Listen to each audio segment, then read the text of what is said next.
Facebook Live, but everybody has seemed to have come into the meeting. Beautiful, beautiful. So I would like to go get right into it as people are coming in. Hello, good afternoon. I am Michael Taylor, Program Coordinator for Michigan Collaborative to End Mass Incarceration, and I would like to welcome you to this lame duck legislative briefing brought to you by Michigan Collaborative to End Mass Incarceration and myself and Chuck Warpahosky, our Director. Um, Today in today's meeting, what we will be doing is our agenda for this meeting is to first and foremost, Chuck will be going over the bills that have had particular coalition and collaborative interests, and on our agenda. We'll be going through those quickly. After that, Chuck will also be going into what's happened up to this point where we are, then followed by the next steps moving forward. What can you do to get involved? Um, Afterwards, we will be also going into a Q&A session, as well as allowing some of our collaborative sponsors and organization sponsors of the bills in particular to kind of add or, put any input in that they need to put in. And after that, we'll be opening up the floor for everyone to raise hands and ask questions. I ask that if you would like to speak inside of the chat, raise your hand in the chat for me to call on you. If you, I mean, not in the chat, but in the Zoom for me to call on you. And if you would not like to necessarily speak, then just you can write your question in the chat and we'll keep up with them and get them read and answered for you. For those of you in the Facebook Live, put your questions inside of the chat and we will do our best to catch those questions and get those answered for you as well. That being said, I don't want to continue to drag this on. I would like to allow Chuck to get his opportunity to catch you guys up to speed. So Chuck, the floor is yours. All right. Thank you so much, Michael. And thank you all so much for being here today. I am really excited about the opportunity we have here in Lame Duck and your ability to help try to get some of these good policies that we're trying to push through, get them up and over the finish line. That said, there is a lot going on. There's a lot to keep track of. And so in addition to today's briefing, what I want to invite you to do is we do a legislative update. Not everybody's into all of the details of here's the hearing, here are the bill numbers, but if you are, subscribe to this legislative briefing and we will keep you informed about what is coming up with the different bills, what's happening in committee. It is the best way for us to help keep you up to date on what is happening. So as Michael said, my name is Chuck Warpahosky. I am the project director at Michigan Collaborative to End Mass Incarceration. Here at MI-CEMI, we try to support the whole criminal justice reform community, from policing accountability and bail and sentencing and programming and reentry. It's a lot. That means my knowledge is very broad, but it's very shallow. So I'm so glad that we've got some of the leaders on some of these campaigns who are also on the call. And if there's a question that comes up, or if there's something that I get wrong, we've got the real leaders in the community here to help elevate that. So thank you to those folks as well. First of all, just to set the context, a lot of folks will throw out terms like lame duck and they just assume that everybody knows what they're talking about. And I believe if we just throw out these terms and we assume that people already know what they mean and we don't take the time to explain them, it's a way to keep people out of the process. So you may know all this, but I want to make sure that everybody on the call and everybody in the community knows what's happening, because I always say either know the rules or get played. And knowing what lame duck is and how this all works is how we can be effective and not get played by our opposition. What lame duck means is, here, if you look at the slide, November 5th, you all remember that was election day. But after election day, even though some people lost their seats, they got term limited out, they're still in office. They don't leave office until December 31st, New Year's Eve. So there's a bit of time when the elections passed, but they're not out of office. That's the period called lame duck. And these grade-in days here, those are the days in Michigan that the legislature is still scheduled to be in session. So what you'll see is from that November 5th to the end of the year, there are 12 legislative session days in the House. The Senate added 2 additional ones, so 14 in the Senate, but 12 legislative days to try to get things done. Getting things done can mean that we've got to get through all of the steps. We've got to get through committee in the House. We've got to get through the full House. They've got to approve it. We've got to get through committee in the Senate, and then we've got to get them approved by the full Senate. That's like that December 19th, or for the Senate, the 23rd days. Those are our deadlines. If we don't get through all those 4 steps by that date, bills don't go to the governor's office, they just die. So lame duck is a really powerful time to try to get these things moved. Within lame duck and within the legislative series overall, here's the context. The Dems have a razor thin majority. There's in the House, for example, there are 110 seats. The Democrats hold 56 of those.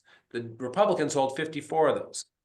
What that means is if even one Democrat, and you need a majority, you need 56 votes to pass. Even if people are missing, you still need to get to that 56 majority threshold to pass a bill out of the House. So that means if one Democrat is sick, the Dems don't have a majority. If one Democrat doesn't like a bill, the Dems don't have a majority on that bill. If one Democrat wants to play hardball and says the only way I'm going to vote for your bill is if you get my bill through, the Dems don't have a majority on that issue. So this really narrow majority has made it really hard to get bills across the finish line in all session. Right now in lame duck in particular, in January, the Republicans are going to be the ones in control. The current Speaker of the House, Joe Tate, is going to hand that gavel over to Matt Hall, which means Matt Hall's incentive is either you give me something now that's going to help my agenda, or I'm just going to try to get my whole caucus to vote no and try and not help you at all get bills across the finish line. So even Republicans who might be sympathetic in some situations are trying to maximize their power position and be less supportive of getting things across the finish line. I'm seeing some chats that are coming up in questions that are coming up in the chat. I'm going to be ignoring those because if I try to read and talk at the same time, I'm going to get distracted. But Michael's going to make sure after this presentation, we get all the questions answered and are able to keep things moving. So that's the context for lame duck. We've got a lot to do and the barriers are intense. And one of the things that particularly makes these barriers intense right now is that in addition to this narrow majority that the Dems already have, they've been having problems with absences. In particular, one of their reps, Rep. Reggie Miller from Downriver, had a surgery back in November, still in recovery. It's unclear. I still haven't heard an update if she's going to be available for votes. So it's even harder to get things through the process.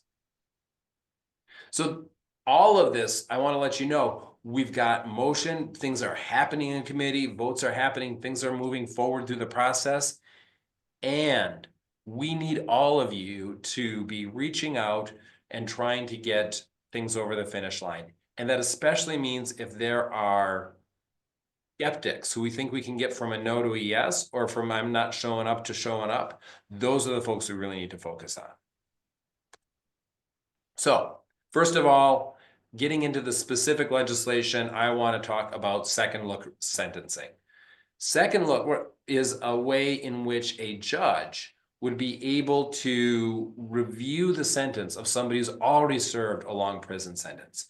We know by the data that these are the folks who are least likely to reoffend. And then when you put them through a very careful vetting process where they go back to the judge, back to the court where they took their initial case, and the judge reviews that, and then they go to the parole bar, it's a very safe way to review their sentence. And the reason this is so important and so crucial right now is Michigan prisons are facing a staffing crisis. we do not have enough corrections officers to safely supervise all of the people who are in Michigan's prisons. Now, there's some thoughts to say, oh, we give them more money, we improve their pension, we'll be able to solve this crisis. Look, we don't have enough teachers, we don't have enough nurses, we don't have enough baristas, we don't have enough certified nursing assistants. We have a staffing crisis on these frontline jobs across Michigan. This problem in corrections officers is not going away. The only way to solve it and to improve safety in the facilities for the workers, for the people who are incarcerated, as well as in community. Because remember, most of these folks are getting out and making sure they've got programming in a less stressful, traumatic experience, improves safety in community. The only way we're going to solve this is by reducing our prison population. And second look is the safest way to do that by carefully reviewing the sentences of the people who are already least likely to commit new crimes. Where this stands is this bill made it through the House committee last week. American Friends Service Committee, who has several folks on the call today, is the lead state organization on this bill. One of the things, a lot of the bills, as they're trying to get across the finish line, there need to be amendments to try to get that final approval. With second look, I wanted to specifically mention what some of these are, because I know it's an issue that's close to many of your heart. First of all, when the bill first introduced, it said you've got to be down for 10 years before you can be eligible for second look for resentencing. That eligibility has been increased to 20 years. Also, when we introduced the bill, we tried to say nobody is guaranteed a resentencing, but everybody should have a look. So we tried really hard to prevent carve-outs. To be able to get the bill even this far, we had to make some concessions and have carve-outs for mass shootings, terrorism, offenses that would land somebody on the sex offender registry, or people who have 2 or more felonies involving domestic violence, unless the person was a prior domestic violence victim. Now, look, I wish we didn't have to make these compromises. I wish we had the bill we introduced, but the truth is we did not have the votes to get, like I said, even this far without these compromises. Even with this, 10% of the people who are in Michigan Department of Corrections now would be eligible for second look. And when we get this passed and people start coming home and doing well and succeeding, then we can go back to try to fix some of the issues that these compromises came up if the legislature allows us. So that was the first one, second look. Second one is police improvement. Excuse me, I'm dripping water all over myself here. So excited about these bills. So this is a big bill package that covers a lot of different issues around police practices, policies, oversight, etc. It covers mandatory training on de-escalation and implicit bias and things like that. It sharply limits the use of the kinds of no-knock warrants that killed Breonna Taylor. It establishes a duty to intervene. So if one officer sees a colleague engaging in excessive force, the officer witnessing that has a duty to intervene and say, hey, hold up, let him breathe. Lots of things in this package. For the sake of expediency today, I'm not going to get into all of it, but it's a big package. The interesting thing is on many of these bills, even law enforcement agencies like the Sheriff's Association and the Police Chiefs Association are supporting some parts of this package. Last week, the bills passed the Senate Civil Rights, Judiciary, and Criminal Justice Committee. And just this morning, they passed out of the House Criminal Justice Committee. So we've gotten through all the committee work, and now they are heading to the floor. This is a slide. Don't worry, I'm not going to read a lot of this whole slide. There's a lot of words on this, but it covers all of the bills at the Senate versions, and we'll be sharing these slides with you after today's call. Back to where we are. I said we got through the House committee. That's a good step. Remember what I said about needing unanimous support, or needing to get all the Dems present and voting yes, or to be able to pick up Republicans to also vote yes. When these bills were in committee, all of the on the House side, all of the Republicans voted no on all of them. even the ones the police chiefs were supporting, even the ones the Sheriff's Association was supporting, even the ones that MCOLS, which handles the licensing for law enforcement officers, was supporting. Republicans voted no on all of them. What's more, one of the Dems, Representative Kelly Breen, voted pass on 8 of the 10. In committee, you can vote yes, no, or pass. She voted pass. So I'll say this, I'm nervous about making sure we're able to get to majority, get to those 56 votes in the House.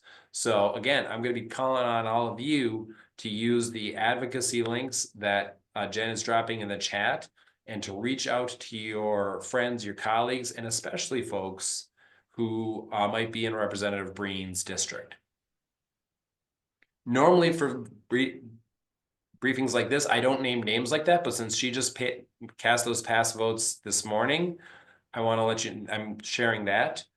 But I'll also say she's been somebody who's been skeptical on a lot of these policies. So whether we're talking policing or the other policies, I'd say reach out to her. In addition, as long as I'm naming names, I will point out if you look at past votes, one of the things we did win this legislative term was medical parole. So people who have a medical diagnosis where the doctors are giving them less than a year to live, if they're not serving a life sentence, they can be paroled home, improving that process. We had one Dem in the House who voted against that bill, and that's Representative Nate Shannon. So if you're looking at past behavior, what are some of the people we need to make sure understand the importance of these bills? Those are two who have cast votes that give us information to say, hey, we've got to work on these people. Third bill up, fair chance housing. Nation Outside is the leader here, and Tony Gant in particular has been doing amazing work trying to get this bill moving forward. What it does is it very tightly limits the situations in which a landlord can discriminate against somebody for housing based on their prior conviction history. It can still happen, but there's some processes and restrictions on it. Because here's the thing, somebody's coming home from prison and they can't find housing. We're just increasing desperation, and desperation does not make anybody safer. This is a public safety policy, as are many of the others that we're talking about today. Last week, the bill was in a subcommittee in the House, and I was hoping I would have good news for you today that we'd also gotten through the committee. There was discussion of putting it on committee for today in the House Economic Development Committee, but the bill, there was concerns that there weren't enough votes, so it didn't come up today. So connecting up with Tony Gant, connecting up with Nationside to try to get these bills over the finish line would be a really important way to improve our reentry system in the state of Michigan.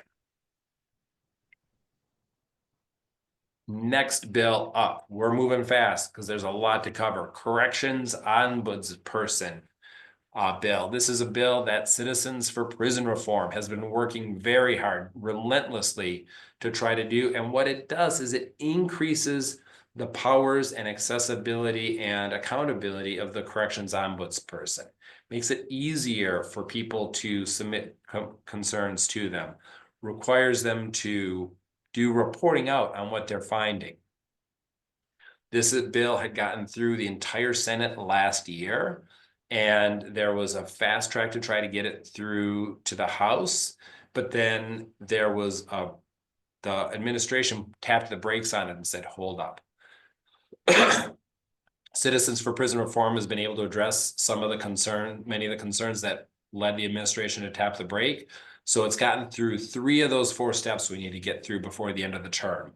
Senate committee, Senate floor, and House committee, and now put to the House floor. I also want to point out some of these bills, if there's a bill that passes in one version of the House and a different version in the Senate, sometimes it's got to go back to that initial chamber. So with this bill, I believe, I'd have to double check the records, there were some amendments made on the House side, so it may need to go through. Usually this is a procedure thing. Sometimes it holds things up, hopefully not, but there's procedural issues that will still have to happen before it's finished because of those amendments. So hats off to Citizens for Prison Reform for pushing that through as far as it's gotten and hopefully through the finish line. Next up, and I saw Jose Burgos come into the meeting, juvenile life without parole, or jail WAP. There's packages in both the House and the Senate that would end juvenile life without parole. People who are currently serving parole, juvenile life without parole sentences would be parole eligible after 20 years. And after I'm done with going through this whole update, Jose can update on the details for what new sentences would look like. Because here's the deal. Somebody is making a decision at 17, 16, 18 years old. Their brains are not fully developed. We can't say at 17 years old that somebody's not going to change, develop, and be safe to come home. And so these bills recognize that brain science. The bills made it out of House committee. And so now we're waiting for the other steps. And we're trying to make sure we've got the vote count to get through the next steps. But nothing is scheduled at this time. Next up is Sentencing Commission. This one is a little bit less exciting from a direct impact perspective, I'll be honest, but it is absolutely transformational from a long-term impact perspective. Because here's the deal. When lawmakers are trying to decide what the sentencing guidelines should be for a certain offense, they're making it up. They're not going to science to say what is the right sentencing range to deter and create a chance for rehabilitation and incapacitation. They're just like saying, 15 years, 60 years sounds good to me. Maybe if they didn't get their cup of coffee, they're feeling cranky, they up it to 25 to 90, right? There's no basis for our current sentencing guidelines. So Safe and Just Michigan's done a lot of work to say, if we were to take a process to rationally, thoughtfully look at these sentencing guidelines, some might come up, but a lot of Michigan sentencing guidelines are excessive. They're longer than our peers. They're wasting taxpayer dollars. They're not improving public safety, and they could come down. So for the long term of trying to reduce sentence length in Michigan, this is a long-term investment that could really pay dividends for helping end mass incarceration. Bills have made it through committee on both the House and Senate. They made it through the House floor. And back to what I was saying earlier about how sometimes bills need to get amended or aligned on both sides. That's happening with some of these bills because it's a two-bill package and they're working on making sure the House and Senate bills align. So of the ones that are happening, this is, the commission would be able to make recommendations, then the legislature would have to make the changes. So it's a very thoughtful process, and hopefully Safe and Just will be able to get these across the finish line. Next up is prison gerrymandering. This is another one of those terms where people throw the words out and don't necessarily take time to explain it. Let me make sure you understand what's going on. If somebody is in Flint and they catch a case and they're sent up to Muskegon for their prison stay and the census rolls around, they're not counted in Flint, their community, they're counted in Muskegon.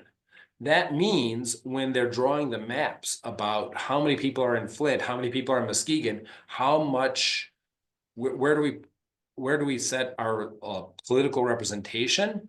That representation, Muskegon gets more power and Flint gets less. I haven't talked to anybody formerly or currently incarcerated who said, yeah, when I was up in Kinross, I felt part of the community. I felt like the legislators up there had my back and I was an important constituent to those legislators. When Michael gets up and facilitates the Q&A, maybe he'll correct me on this. I've not heard anybody say it. All prison gerrymandering does is it says, for the purpose of setting the congressional maps, you should be counted at your pre-incarceration address, not whatever prison MDOC has you at that moment. Because your pre-incarceration is the community you're connected to. That's where representation should lie, not over-representing these predominantly rural prison communities that don't necessarily look like the communities where we're having a lot of the offenses take place. This bill, Voting Access for All Coalition, has been leading it. It's gotten through the committee on the Senate, and we're seeing if it can get through the other 3 hurdles before the end of the term.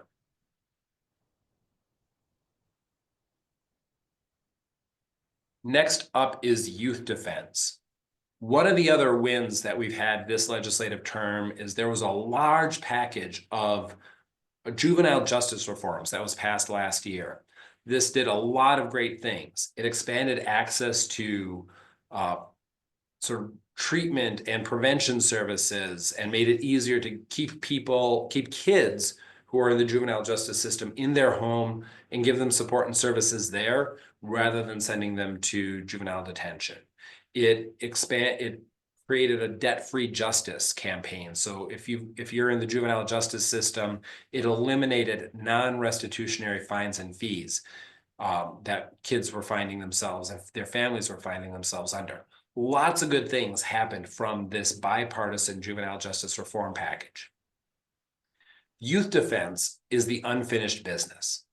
Youth defense is saying that just like on the adult side, the Michigan Indigent Defense Commission creates standards for public defenders who are serving adults in the adult system or serving people in the adult system. Because even if you're a juvenile, you can get waivered up to the adult system. That same process should apply to kids in the juvenile justice system, and there should be standards for the youth defense, and the Michigan Indigent Defense Commission should create those standards. Bipartisan support for these bills. Representative Sarah Leitner, a Republican, is the lead sponsor on this bill. As you can see, they went through the House, through committee, through the floor. Looked like everything was good. And then last minute, similar to the ombudsperson bill, budget concerns led to a tapping of the brakes, and they got held up. The lead champions for this effort, Michigan Center for Youth Justice, ACLU of Michigan, State Bar of Michigan, are going to be circulating a letter soon trying to get this over the finish line. It sounds like some of those budget concerns have been addressed or the waters have been calmed there. So hopefully this will get through. And this is one of those generational issues, right? If we're able to support kids while they're young, while their brains are developing, with the services that did pass, but also the proper legal protections so that they can do that course correct and they don't end up because what we find is if you take a kid and you put them in juvenile detention, the chance that they're going to end up in adult prison increases significantly.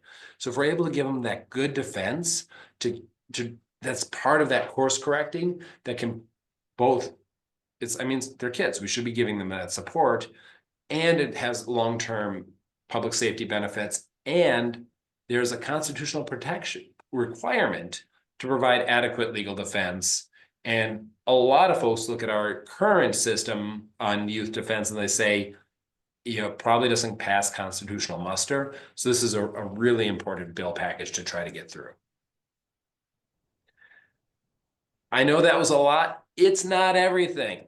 There were also bills on vital documents. They passed through the House waiting for action in committee. This would allow people, when they're paroled or discharged, it would increase the requirement to provide them with their state ID or driver's license. Parole conditions say, hey, you've got to have a job and an apartment. If you don't have that ID, you can't get either. So this would tighten up the process for that. There's a large, and we're still hopeful on that one because it's been supported on both sides of the aisle. There's a broad package of bail reform bills that are going to, I'd never give up hope, but it's a long shot on those bills. The reason they're important is if somebody's held in jail and they're not convicted of a crime, they're just being held pre-trial, the chance that they're going to lose their job, lose their house, lose their family increases. Again, it's creating desperation, and desperation does not make anybody safe. There's another package of sentencing bills that the Alliance for Safety and Justice has been working on called productivity credits. This is a non-retroactive sentencing reform, so it would only apply to new cases where if people are involved in educational programming and things like that, they can earn reductions from their sentence.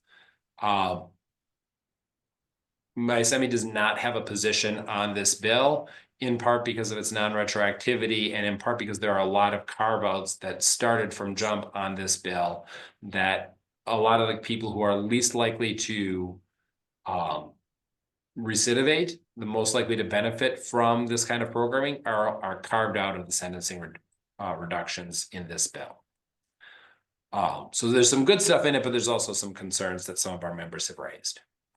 I didn't put them on the slides, but there's other things that are coming up, some clean slate cleanup bills that Safe and Just has been working on, post-traumatic prison disorder bill that just passed out of House committee this morning that Silent Cry has been working on. Lots of things have been happening. But again, back to that first slide, the clock is also ticking. So we need all of you to be taking action, getting on the horn with your representatives, getting on horn with those persuadables who aren't yet to a yes, and trying to get them to support the bills. That's all I have. I see that there are a lot of questions that have been coming up in the chat. So from there, Michael, I will let you, what have you got for us? Yes, sir. Thank you so much, Chuck. You did a thorough job of articulating those bills. It was a lot, right? So everybody take a quick deep breath in, out, right? Because that is a lot of information to process, a lot to deal with. And you are correct. We do have a few questions. Thank you, Jen, for like lining them up in the chat for me, kind of in order. I also have been doing the same on the side, so I have actually a couple more questions. But before we even get to the Q&A, I wanted to take a second and open the floor for our collaborative partners and the bill sponsor organizations to maybe take the time to make any corrections, give any extra details or information that you feel is relevant that the people that are watching may need. Um, you can raise your hand and we'll call on you. Do me a favor, Jen, please, if you can like catch them and if you see anybody that I don't see, to call on, or you can write in the chat and I can bring it up. I see right away Natalie put a link in the chat. This link will get you to your legislators regarding second look. We do not have solid Republican support in the House.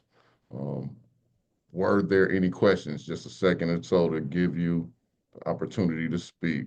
I see you, Jose. Go ahead. Yes, thank you. I just want to give a real quick update about the juvenile lifer bills. I'm currently up here in Lansing. And so I wanted to mention a couple names, right? We have a couple names of representatives that are still on the fence. I know, Chuck, earlier you said that you usually don't like mentioning names, but I think like right now it's crunch time, right? So these people do have to be called out. So we do have a couple people that are on the fence. There's a state rep out of Detroit by the name of Karen Whitsett that is on the fence about the juvenile lifer bills. We also have another rep from that same area, Mike McFall, that is also on the fence on those bills. We're hoping to have the bills hopefully by Thursday to be sent to the full House for a full vote. Because you're right. I mean, time is everything. Because after a bill passes the House, then it has to go over in the Senate, but it has to sit 5 days before the Senate can take it up unless they waive that. So we're hoping to get those bills pass this week. So I encourage everybody, if anybody's has any connection to those reps, Karen Whitsett and Mike McFall, to reach out and voice your opinion about the bills. Let them know how important it is to get this to the full vote and sent over to the Senate so that they can do their thing. So like again, we're currently here. I've been here since yesterday. I'll be here till tomorrow, and we'll be knocking on doors and hopefully engaging them and getting this done this week. Sure, I appreciate that input, Jose. Thank you. Is there anyone else that would like to speak on any bill that your organization is specifically supporting, or just information that we may have missed?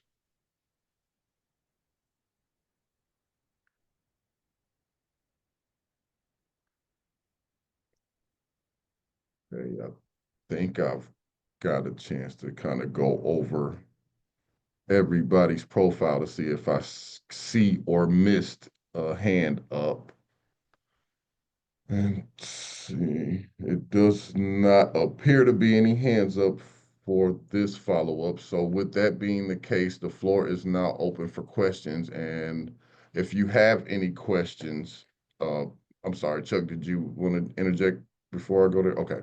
If you have any questions, if you are in the Facebook Live chat stream, then you can put your questions right in the Facebook Live chat, and I will catch it and we will get to it. And those who are on the Zoom, if you have a question that you would like to ask, you can of course raise your hand using the reaction icon, or you could just raise your hand, and if we can catch it and see it, one of us will call on you. But in the meantime, while we're waiting on the first question from the group, I have a question from Kristen Austin. So should we be contacting Rachel Hood to voice our opinion about her wanting to sit out? Um, and that's out of the voting for these committee. I believe it was Yeah. the Yeah, so great question, Michael, and great question, Kristen. So I mentioned how Representative Reggie Miller has been absent from a lot of the floor votes because of her surgery recovery. Representative Hood has been boycotting a lot of the floor votes, saying there's nothing meaningful on the agenda. I don't need to be here. And it's been a way she's been trying to put pressure on the leadership to move the bills that she is concerned about. So I think, yes, reaching out to her. I have not had, there's a lot of rumors that are happening. I suspect that as some of these bigger bills start to move forward, she's gonna feel the pressure to show up.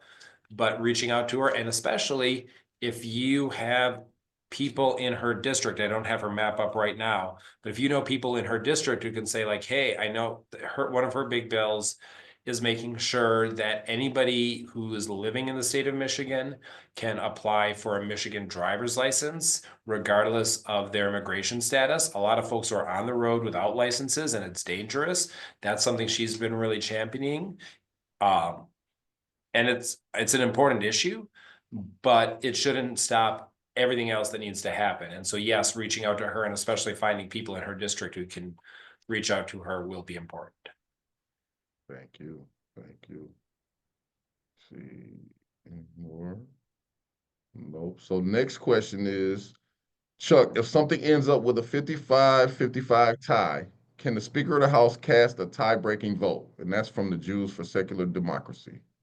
So Representative Tate, the Speaker of the House, is part of that 50, is part of that 110. So he would already voted, so he doesn't get to cast a tiebreaker. Next question. Chuck and Michael, also from Jews of Secular Democracy. Can things be brought straight for a floor vote without going to committee? And how does that happen if so? So this, there may be somebody who's knows more about the arcana of House and Senate rules than I do. There are procedures that allow bills to get brought straight to the floor without a committee vote. For example, I mentioned how, I forget if it was the ombudsman's bill, I think it was the ombudsman's bill that had been approved.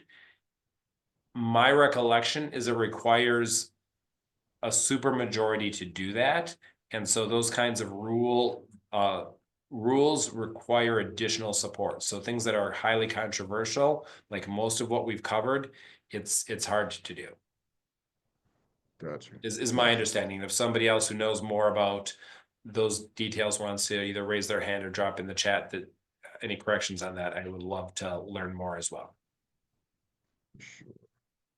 As I'm looking for that, I just saw a quick question in the chat. I think you actually covered it a little bit when explaining where the Speaker of the House sits, but a question came in, is Joe Tate still not on our side? And it doesn't give context of which bill we're speaking of. So leading up to the election, Joe Tate's strategy is what I called the run and hide strategy. His job was to try to keep a Democratic majority in the House, and he thought that hiding from controversial votes while his members were running for re-election would increase the chances. We see how well that worked out for him. I mean, there were bigger issues at play, but the strategy didn't work out. They lost their majority, and they also lost time to get this stuff done. In lame duck, in general, what he's been saying is if you can show me 56 votes on the floor, I'll put it up. So he is willing to let the votes happen on the things where there are clearly enough votes to get it passed. The downside of that is, again, the clock is ticking. It takes time to go through all the steps to have a vote. It's not just, here's the bill, vote it up or down, next bill. There's a lot of process that goes on. So unless these bills start getting to the floor, not just the criminal justice bills, but the housing bills and the gun violence bills and the environmental bills and the road bills, unless these start getting to the floor, he's just going to run out of time. But he is not, at this point, the holdup. It's about making sure there's a majority to actually pass the legislation. Gotcha, gotcha. We also have a hand up from the chat, Arisha Wells. You ready to come off mic? Yeah. Can you hear me? Yes, ma'am. Okay. So, kind of going back, trying to backpedal on the sentencing commission, and maybe I misinterpreted, but I'm trying to understand how could they give a person excessive time without no type of guideline? How could that even be possible? Can you repeat your question? How can they give somebody excessive time for the guidelines? Yeah, like we don't have like something like it said it's too excessive. Like how could that even happen? That's crazy. Right. So I'm going to take a step back and make sure everybody understands how sentencing works in Michigan. In Michigan, we have what's called indeterminate sentencing. That means when somebody's up before the judge, in most cases, sets their minimum sentence, and the legislature has set what the maximum sentence is. And there's guidelines that are in the statute that say what that minimum sentence is expected to be, depending on a variety of factors. But the judge has some discretion in that minimum sentence. There are exceptions, things like first-degree homicide is mandatory life without parole. There is a felony firearm enhancement that's a mandatory 2 years. So the judge doesn't have complete discretion, but there is some discretion there. The problem that the Sentencing Commission is trying to solve is those guidelines, the minimum and the maximum that are in the sentencing guidelines, the grid as they call it, are just arbitrary. The legislatures are making them up as they go along. So today there was a bill that was discussed in the House Criminal Justice Committee about trying to address sextortion, where teens will be pressured to like send a nude pic and then like, okay, give us more money or we're going to post this to social media or whatever. It's a real problem. We really need to deal with it. But there's no science behind what the sentencing guidelines should be to try to prevent this crime. And so the belief of Safe and Just Michigan and myself as well is if we actually took a step back and thought about, okay, our goal is to prevent future crime and incapacitate people who are still a danger to their community, these are the ways we address those without breaking the bank and with giving people a chance for rehabilitation and reentry. So that's what this would create as a chance to, like, the victim's family testify today. It was heartbreaking testimony, really passionate stuff. Every now and then, like, that passion is important, but we've also got to be able to take a step back and be like, okay, what is the best way to actually improve public safety, not waste taxpayer dollar, and give people a chance for rehabilitation? And our current process doesn't do that. The Sentencing Commission would create that process for more thoughtful reflection of the sentencing guidelines. I understand. Thank you. Appreciate your question. I definitely understand and feel your despair in this situation. I was sentenced to 16 to 40 years myself with no rhyme or reason. So I got you. Moving forward, I kind of have a double question for you, Chuck. So one question, Natalie was able to actually get on top of it and get it answered, but I wanted to present it to the group. And that is, do we know the estimated share of the state prison population when the bill language specified 10 rather than 20 years? Thank you. So I'm guessing, and that's from Angela Belizaire, and I'm guessing she was asking what the disparity or the amount of people who would be released from the 10 versus where we would have for the 20. Um, ACL, I saw an ACLU comment that said about 3,700, but I thought I saw Natalie answer it as well. But I wanted to give you the opportunity to kind of speak to that difference first. So I don't have the numbers in my head, and AFSC has been absolutely amazing working with a Ford school to do research about what the impact would be. So if they're able to put it in the chat, what their initial 10-year recommendations would have been. For me, I'll say one more thing while we're on this. There are over 3,000 people, depending on how, where exactly the sex offender registry carve out plays out, who would be eligible. About 10% of the Michigan Department of Corrections population would be eligible for for second look resentencing if the bill passes in its current form. That's a lot of people, especially for the Wayne County courts where a lot of these cases took up. It's going to take a long time to get through those 3,000. So like starting with the folks who've already been down the longest, getting through that backlog, getting some of them home, succeeding in reentry and turning it around, gives us some ramp to come back and try to address the carve outs and try to get it down to 15 years where felony murder, I forget where parolable life is, and ideally down to 10, which is where the science shows us is the sweet spot for review. We've got it gives us a chance to get some work done while we come back for those and try to address the people who are left behind with amendments. Yeah, and I do want to make the correction. It was Natalie at AFSC that gave us that 3,700 number. Misspoke a little bit. No, question number 5. Is there still concern that the governor will veto the ombudsman bill? That came from Natalie as well.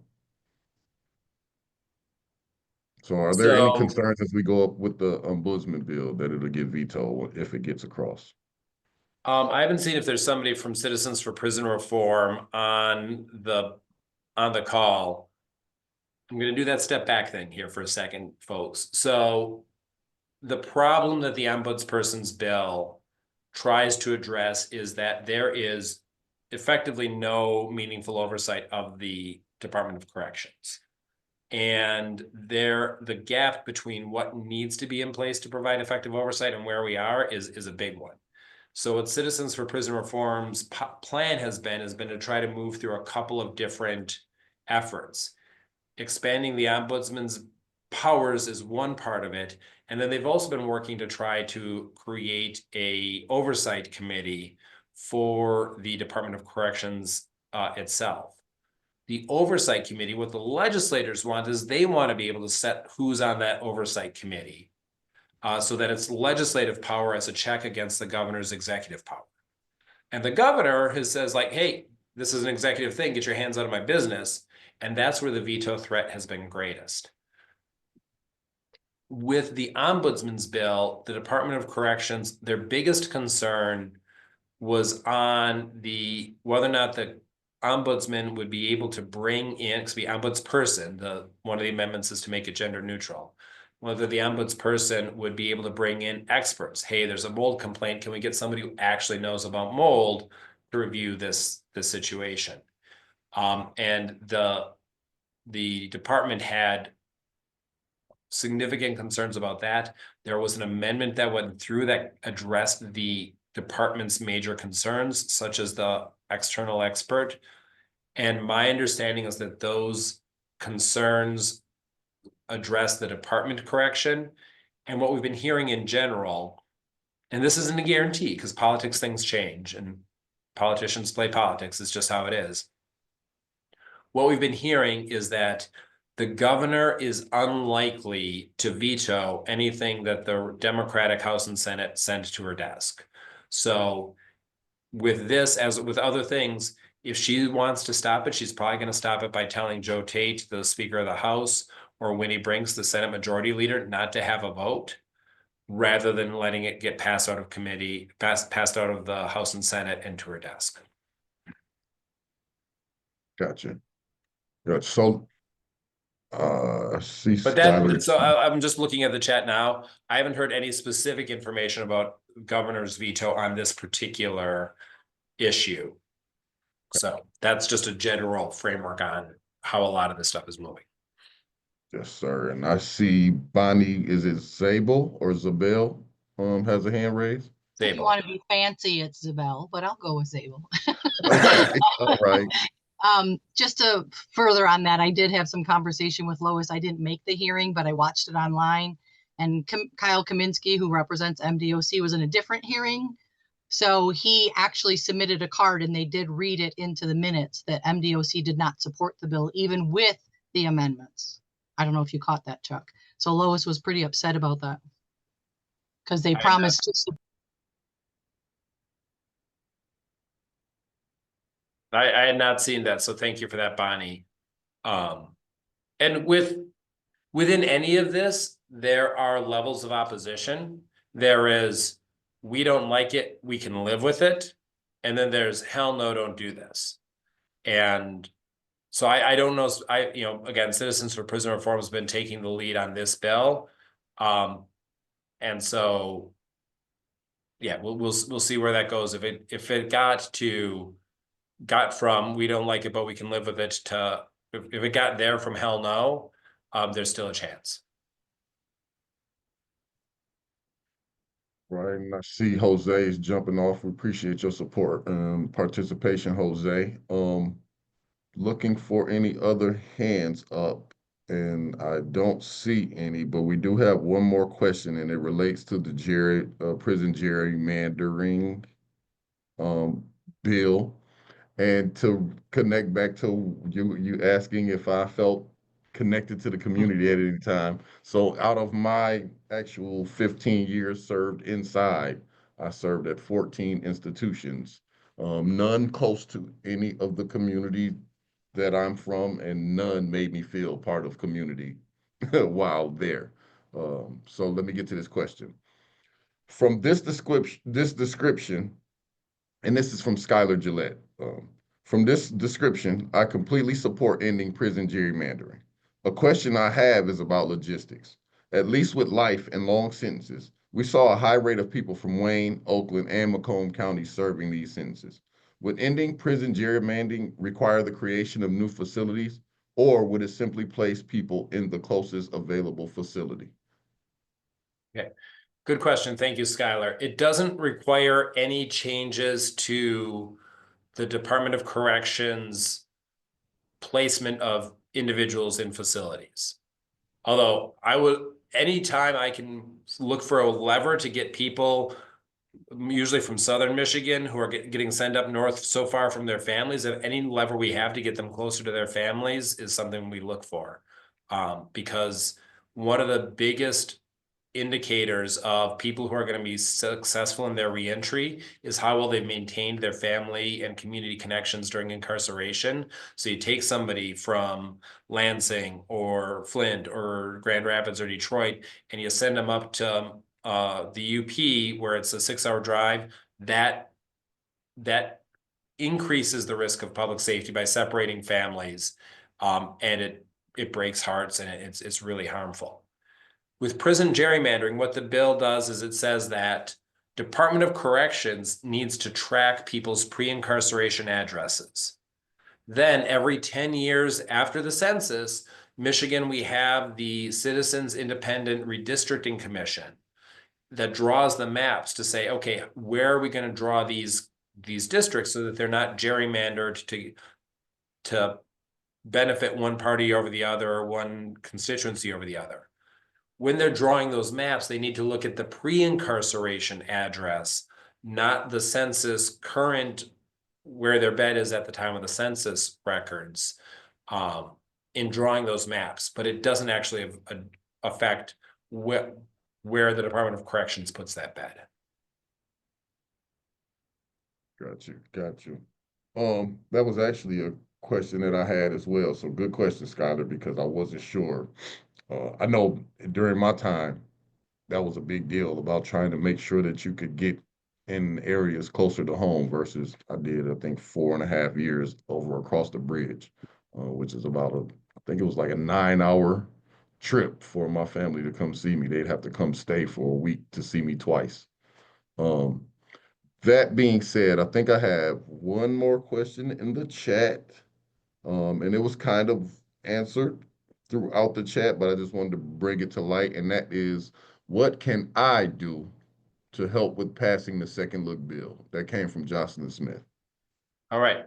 So Jocelyn, we've got draft Skylar dropped in the chat the take action link that American Friends Service Committee has put in place. We'll also be circulating that to the folks who registered along with these slides. So that's the easy part. That's where to start. Second, we mentioned some of the holdouts. So if there are people so legislators care first about the people who get them elected, their constituents they have to persuade, as well as, quite frankly, their donors. So if you know anybody in these districts where there are people on the fence who might be able to be persuaded to be a yes on second look, if you know anybody in Sterling Heights or Novi or Northville, which are the communities that Nate Shannon and Representative Breen are from, who you can say, hey, this is really important. Please reach out to Nate Shannon and Representative Breen and ask them to support second look. That's going to be crucial to getting to those 56 votes on the House floor that we're going to need to be able to show to get it through the House. And I think with that, I don't think we have any other questions left, which is right on time because for time's sake, we are I've down got to one less more than thing on that. One more thing 15. that I want to add to that. Okay. That's what we need to do to help persuade the people who are wavering on this. Okay. The other thing that I really want to do is Representative Breen took a tremendously bold and courageous stance, bringing the second look bill to a vote in the committee the way she did. And she's caught hell for it. And so when somebody takes a bold stance for us, we need to back them up. So the other thing we want everybody to do is to get on social media, figure out Rep. Breen's, Rep. Kara Hope, I misspoke. Representative Kara Hope is the one who took the bold stance. Tag Representative Hope, thank her and the other committee voters who voted yes in committee, and really show them some love so that one, they know that we've got their back, and two, their colleagues who are sitting on the fence, okay, if we vote yes, am I going to catch hell as well? They know that we're going to be there to support them as well. Your public support for the people who have gone to bat for us matters because we don't leave our own behind, but it also matters to get the folks who are on the fence on board with supporting these bills. So that's the other ask I have for everybody who's especially on second look, but on all these bills that people have been taking bold votes on. And as Natalie corrected me, Representative Hope is the one. Representative Breen voted yes in committee, so thank her for that. And ask her to vote yes on the floor as well. Thank you. And Jen actually asked, which it came, I see it also in the Facebook chat, that is there a list of legislators who votes are needed for second look? Like, is there a list that we have, of people to maybe reach out to or those who are holdouts? I know we have basically no support on the Republican side of the aisle. So aside from that, is there a list? Other than the names that I've listed based on their past behavior, we rarely publicize who we're trying to target just because we don't want the opposition to get the list and be like, oh, here's the weak link. We're going to go after the weak link. So other than the names we mentioned, that's all we've got as a public list at this point. Yes, sir. Yes, And sir. Natalie's dropping some great graphics in the chat. You can download those, post those to your social, tag Representative Hope and the members of the committee and thank them for their great work to get second look this far. Yes, sir. Yes, sir. And with I'm that dropping in being, the link, the list to all representatives, and then I'll drop the link to all senators as well. That being said, I think we are about done. I appreciate everyone for showing up and participating and being helpful and asking great questions. And I look forward to the work and getting some things accomplished in the near future. Let's knock this lame duck session out. Have a great rest of your day.